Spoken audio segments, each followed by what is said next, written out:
So Liverpool continue their midfield revamp this summer with the arrival of Ryan Gravenberch, who becomes their fourth incoming in that position alone, which is sensible in all fairness given 5 have departed too. He'll be putting pen to paper on a 5-year deal and will cost just 34.2 million quid, which is an absolute bargain considering players of similar quality have gone for triple that amount in this window alone. As I'm sure you're all aware, Gravenberch has been a long-term target for Jurgen Klopp. The midfielder was being monitored by Liverpool last summer prior to his move to Bayern and will be a perfect fit for the 4-3-3 system that we so often see at Anfield. On paper, he's got everything Klopp is looking for. He's young, versatile, full of potential, yet already experienced with 148 first-team appearances at club and international level. The fact that he's Ajax's youngest ever debutant and goal scorer at the age of 16 years and 130 days speaks volumes of his talent, given they're a club who are synonymous with giving youth an opportunity. Now, you might be wondering, if he's so bloody good, then why on earth are Bayern getting rid? And the answer largely boils down to tactics. Gravenberch is a natural number 8 who comes into his own in the opposition half, which made him ill-suited to the double pivot system being utilized at the Allianz Arena.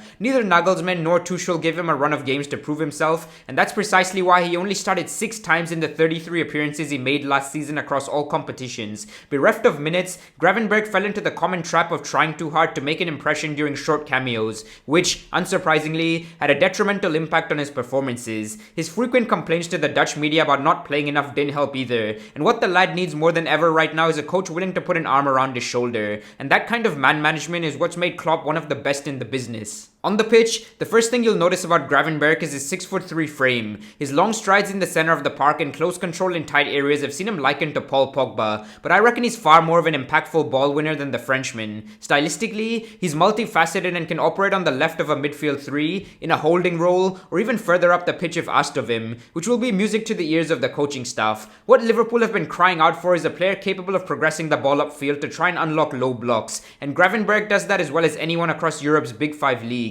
His carry and dribble volume, take-ons, and ball retention are elite from a statistical point of view, and the fact that he's able to commit opponents when driving forward will mean he adds a completely new dimension to proceedings. In regards to passing, Gravenberch predominantly keeps things short and simple, but always looks to move forward. Furthermore, his athleticism suits a high-intensity system, so expect to see him press and prevent counterattacks from first minute to last. An underrated aspect of his game is his intelligence and awareness to move into space to receive the ball, which will undoubtedly open up room for creative teammates to work their magic in possession. Needless to say, Gravenberch will need time to adapt to the rigors of English football, but once he does get going, should prove to be an invaluable long-term investment. Finding someone so well-rounded with no glaring weaknesses to their game isn't an easy task by any stretch of the imagination, and I look forward to seeing him in action very soon. Make sure to check out my Liverpool playlist if you're new to my channel, consider subscribing if you found this video useful, and I'll catch you in the next one, folks. Peace.